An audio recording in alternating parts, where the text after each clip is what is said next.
A'udhu billahi minash shaitanir rajim. Bismillahir rahmanir rahim. In the name of Allah, the Beneficent, the Merciful, all praise belongs to Allah.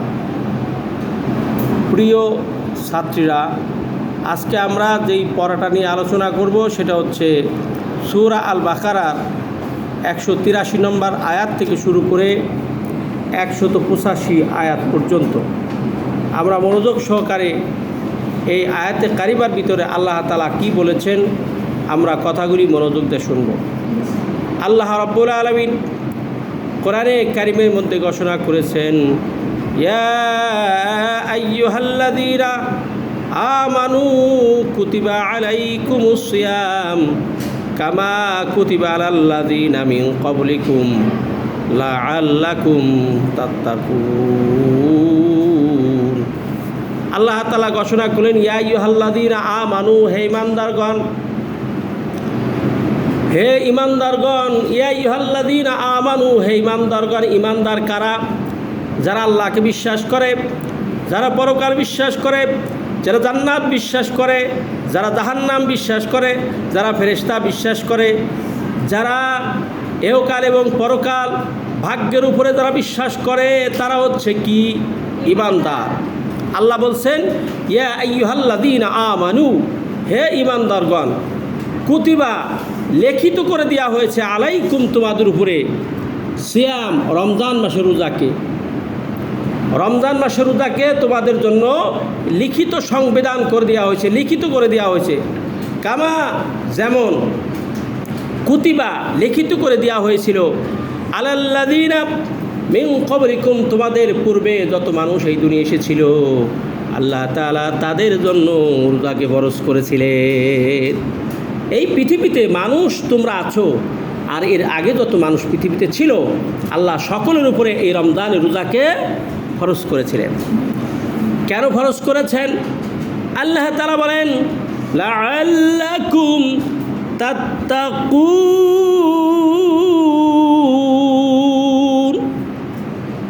লাআল্লাকুম তাত্তাকুন, যাতে করে তোমরা খোদা ভীরু হতে পারো, পরহেজগার হতে পারো, তোমরা আল্লাহওয়ালা হতে পারো। আমি প্রশ্ন করতে চাই, বলো তো খোদা ভীতি কারে কয়? আল্লাহওয়ালা কারে কয়? আল্লাহওয়ালা হলো সেই লোক, তোমার মনের ভিতরে যখন তাকওয়া সৃষ্টি হবে তুমি তখন গুনাহ করতে পারবে না। তোমার মনের ভিতরে যখন তাকওয়া উদ্রেক হবে, তাকওয়া সৃষ্টি হবে, তখন বান্দা কোনো কবিরা গুনাহে লিপ্ত হতে পারে না। পারে? যখন মোবাইলে কথা বলবে, অপর পক্ষে যদি কোনো ছেলে মানুষ হয়, ঈমানের তাকিদ হলো, ঈমানের তাকওয়া হলো, তাকওয়া ভিত্তিতে ওই লোকটা ওই ছেলের সাথে চ্যাটিং এবং মিস কল দিবে না। ঠিক কিনা? হ্যাঁ, দিবে না। কারণ তার ভিতর কি আছে? তাকওয়া আছে। তার ভিতর কি আছে? খোদাভীতি আছে। এই জন্য আল্লাহ তাআলা আমাদেরকে এই খোদাভীতির কথা বললেন। রাসূল পাক সাল্লাল্লাহু আলাইহি ওয়াসাল্লাম বলেছেন, তোমরা এই জন্য রোজা রাখো, রোজার মাধ্যমে তোমার চরিত্র ঠিক থাকবে এবং রোজার এত ফজিলত রয়েছে, কিয়ামতের ময়দানে বান্দা রোজা রাখে আল্লাহর জন্য। কার জন্য? আল্লাহর জন্য রোজা রাখে, আল্লাহ তাআলা বান্দাকে নিজ হাতে রোজার পুরস্কার দিবেন। আল্লাহ রাব্বুল আলামিন এই রোজার পুরস্কার তার নিজ হস্তে বান্দাকে দিবেন, কুদরতে হাতে। দুনিয়ার কোনো মানুষ এই পুরস্কার দিবে না, কোনো ফেরেশতা দিবে না। কে দিবে? আল্লাহ তাআলা দিবেন। এই জন্য আমরা রমজান মাসে রোজা রাখবো, পাশাপাশি অন্য সময় পালি রোজা রাখবো। যেমন এটা কি মাস চলে? এটা রবিউল আউয়াল মাস। এই রবিউল আউয়াল মাসের 570 খ্রিস্টাব্দে বিশ্বনবী মুহাম্মদুর রাসূলুল্লাহ সাল্লাল্লাহু আলাইহি ওয়াসাল্লাম এই পৃথিবীতে আগমন করেছিলেন। আবার 632 খ্রিস্টাব্দে এই রবিউল আউয়াল মাসের 12 তারিখে বিশ্বনবী মুহাম্মদুর রাসূলুল্লাহ সাল্লাল্লাহু আলাইহি ওয়াসাল্লাম এই রবিউল আউয়াল মাসেই আবার দুনিয়া ত্যাগ করেছেন। এই 63 বছরের জিন্দেগি রাসূল পাক সাল্লাল্লাহু আলাইহি ওয়াসাল্লাম ছোট অবস্থায় কেমন জীবনযাপন করেছেন, স্ত্রীদের সামনে কেমনে কথা বলেছেন, বন্ধুদের সামনে কেমনে কথা বলেছেন, রাসূল পাক সাল্লাল্লাহু আলাইহি ওয়াসাল্লাম ছোট অবস্থায় কীভাবে তার জীবনযাপন করেছেন। ঐতিহাসিকগণ বলেন, আমরা যখন হযরতে হালিমাতুস সাদিয়া রাসূল পাক সাল্লাল্লাহু আলাইহি ওয়াসাল্লামকে যিনি লালন পালন করেছেন, হালিমাতুস সাদিয়ার কাছে জিজ্ঞেস করলাম, তুমি রাসূল সম্পর্কে কিছু বলো। হযরতে হালিমাতুস সাদিয়া বলেন, শোনো, বিশ্বনবী মুহাম্মদ সাল্লাল্লাহু আলাইহি ওয়াসাল্লামকে যখন আমি দুধ খাওয়াতাম, আমার এই ডাইন দিকের দুধটাই খাইতো, আমি আবার চেষ্টা করতাম বাম দিকের দুধটা খাওয়ানোর জন্য, কিন্তু সে কখনো খাই নাই। ইনসাফের নবী, কারণ ওই দুধটা তিনি রেখে দিতেন তার দুধ ভাইয়ের জন্য। সুবহানাল্লাহ কও। ওই দুধটা কার জন্য রাখতেন? তার দুধ ভাইয়ের জন্য। মাঝে মধ্যে আমি লক্ষ্য করতাম রাসূল পাক সাল্লাল্লাহু আলাইহি ওয়াসাল্লাম আমাকে বিরক্ত করে নাই, কষ্ট দেয় নাই, কান্না করে নাই অযথা, এবং যেখানে সেখানে সে পায়খানা প্রস্রাব করে নাই। পায়খানা প্রস্রাবের বেগে আসলে সে আমার সংকেত দিত, আমি বুঝতে পারতাম নবী মুহাম্মদ সাল্লাল্লাহু আলাইহি ওয়াসাল্লাম আমারে কোনো কষ্ট দেয় নাই। এই যে বিশ্ব নবী যখন এই ধরাধামে আসলেন, দেখলেন আরব দেশে নারীদের কোনো মর্যাদা নাই, মানুষে মানুষের হানাহানি, মানুষে মানুষের মারামারি, মানুষের কোনো অস্তিত্বে থাকে না, মানুষ একজন আর একজনকে খুন করে। এই যে অরাজকতার পৃথিবী, এই পরিত্রাণ পাওয়ার জন্য রাসূল যখন তোমাদের মতো কিশোর বয়সী ছিল, তখন একটা সংগঠন করলেন।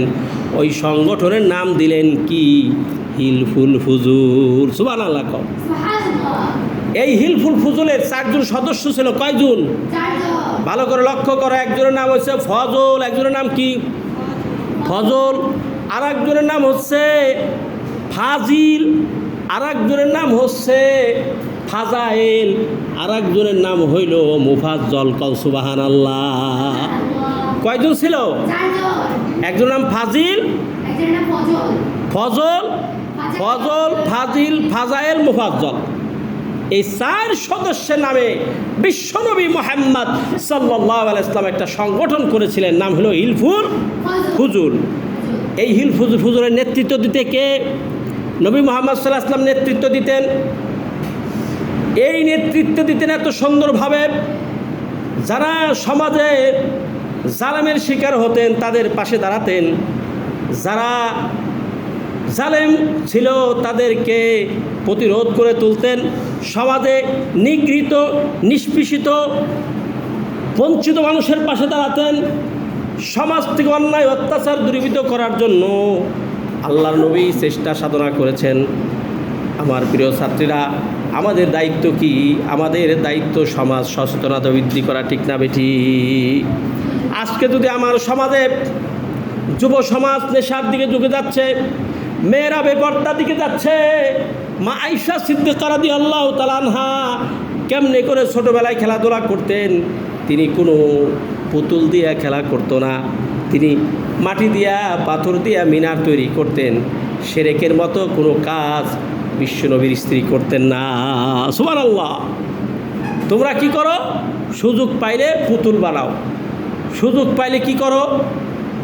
অন্যান্য কাজ করো, যেই কাজগুলি বিশ্বনবীর স্ত্রী করতেন না। ছোট অবস্থায় মিনার তৈরি করতেন, মসজিদ তৈরি করতেন, শিরক মুক্ত জিন্দেগি গঠন করার জন্য তিনি চেষ্টা করতেন। শিরক মুক্ত জীবন, যেই জীবনের ভিতরে কোনো শিরকিয়াতের গন্ধ থাকতো না, যেই জীবনের ভিতরে আল্লাহর অপছন্দনীয় কাজ তিনি করতেন না। বলবো ঘটনা, বিশ্বনবী মুহাম্মদ সাল্লাল্লাহু আলাইহি ওয়াসাল্লামকে কেমন ভালোবাসতেন। রাসূল পাক সাল্লাল্লাহু আলাইহি ওয়াসাল্লাম একবার উনি গোসল করতেছিলেন, যেই কাঠের উপর দাঁড়ায় গোসল করতেছেন, সেই কাঠটা হযরতে আয়েশা সিদ্দিকা রাদিয়াল্লাহু তাআলা আনহার পায়ের উপরে পড়েছেন। বুড়ি আঙুল ফেটে রক্ত ঝরতেছিল। আল্লাহ রসুল যখন পানি মাথায় লাগাচ্ছিলেন, দেখলেন পানির সাথে রক্তের ফোয়ারা বয়ে যাচ্ছে। বিশ্বনবী ওই কাঠের উপর থেকে নিচে নামলেন, নামার পরে বলছেন, ব্যাপার কি? আমি তো পানি দিচ্ছি মাথায়, পানির সাথে রক্ত আসলো কেন? দেখেন মা আয়েশা সিদ্দিকা রাদিয়াল্লাহু তাআলা আনহার পাটা ফেটে পিনকি দিয়ে রক্ত পড়তেছে। আল্লাহর নবী বললেন, আয়েশা রে, এত সময় পর্যন্ত তোমার পা ফেটে গেছে, আমাকে বলো নাই কেন? বলো নাই কেন? আয়েশা সিদ্দিকা বলছেন, ইয়া রাসূলুল্লাহ, আপনি যেইভাবে গোসল করতেছিলেন, আরাম ফরমাইতেছিলেন, আমি আইসা আপনার আরামের ঘুমকে আমি আরামের এই আরামকে ব্যাঘাতকে ঘটাইতে চাই নাই। আমার তো একটা আঙ্গুল ফেটে গেছে, আমার যদি সারা শরীর থেকে রক্ত ঝরে যেত, আমি আইসা আপনার আমার স্বামীর এই আরামের ব্যাঘাত ঘটাইতাম না। সুবহানাল্লাহ। কেমন ছিলেন স্ত্রী, কেমন ছিলেন বিশ্বনবী মুহাম্মদ রাসূলুল্লাহ সাল্লাল্লাহু আলাইহি ওয়াসাল্লাম। এই কোরআনে কারিমের ভিতরে আল্লাহ তাআলা সূরা কালামের 4 নম্বর আয়াতে বলেছেন, ওয়া ইন্নাকা লাআলা খুলুকিন আযীম, হে রাসূল আমি আপনাকে সর্বোৎকৃষ্ট চরিত্র হিসেবে দুনিয়া পাঠিয়েছি, আপনি উত্তম চরিত্রের অধিকারী। সুবহানাল্লাহ। উত্তম চরিত্র অধিকারী কে? বিশ্বনবী মুহাম্মদ রাসূলুল্লাহ সাল্লাল্লাহু আলাইহি ওয়াসাল্লাম। আবার আরেক জায়গায় সূরা আম্বিয়া 107 নম্বর আয়াতে আল্লাহ বলেছেন, ওয়া মা আরসালনাকা ইল্লা রাহমাতাল লিল আলামিন।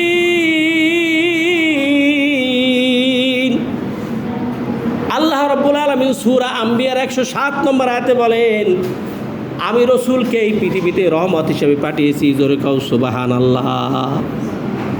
কী হিসাবে পাঠিয়েছেন? রহমত। নবী যখন খাদিজার গৃহে ছিলেন, খাদিজা বলেন, রাসূলকে যখন আমি নিয়ে আসলাম, আমার পুকুরে পানি ছিল না, আমার গাছে ফল ধরতো না, আমার যে উট, আমার যে ভেড়াগুলি এই রকম একেবারে হাড্ডি সার হয়ে গেছিল। বিশ্বনবী যখন আমার বাড়িতে আসলেন, আল্লাহ গাছে ফল দিলেন, ছাগলগুলো হৃষ্টপুষ্ট হয়ে গেল, সকল কিছুই বরকতে পরিপূর্ণ হয়ে গেল। সুবহানাল্লাহ। বরকত দেওয়ার মালিক কে? আল্লাহ। বলে যে আমার পার্সোনাল লাইফে আমার তো 2টা দুধই শুকাই গিয়েছিল, বিভিন্ন পুষ্টিকর খাদ্য না খাওয়ার কারণে।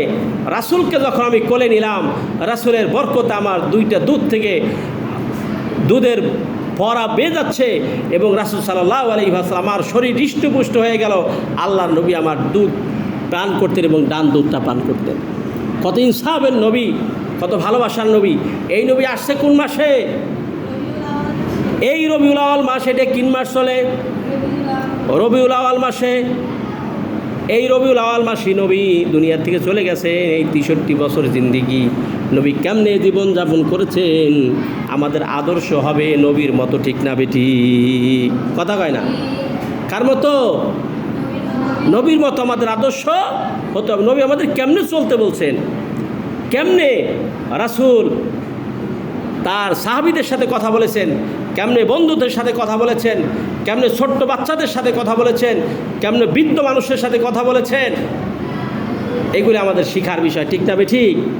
রাসূল যেভাবে আমাদেরকে চলতে বলেছেন আমরা চলব সেইভাবে।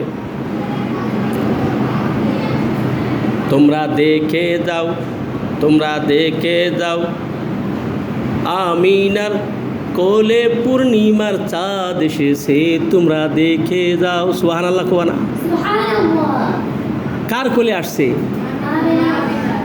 মা আমিনা বলেন, আল্লাহ রসুল যখন আমার গর্বে প্রসব বেদনার সৃষ্টি হয়েছে, আমি দেখলাম আমার কাছে হযরতে আসিয়া রাদিয়াল্লাহু তাআলা আমার কাছে এসেছেন, হযরতে মারিয়াম আলাইহিস সালাম আমার কাছে এসেছেন, হযরতে আসিয়া আমার কাছে এসেছেন। তারা বলছে যে তোমার ভয় নাই। আল্লাহ পাক তাদেরকে আগমনের ব্যবস্থা করেছেন এবং পূর্ণিমার চাঁদ যেন সৃষ্টি হয়েছে। বলো সুবহানাল্লাহ। রাসূল সাল্লাল্লাহু আলাইহি ওয়াসাল্লাম যখন এই ধরাধামে আসলেন, তোমাদের ইনফরমেশন দেই, আমাদের এই নাভির সাথে মায়ের নারের একটা সংযোগ ছিল না?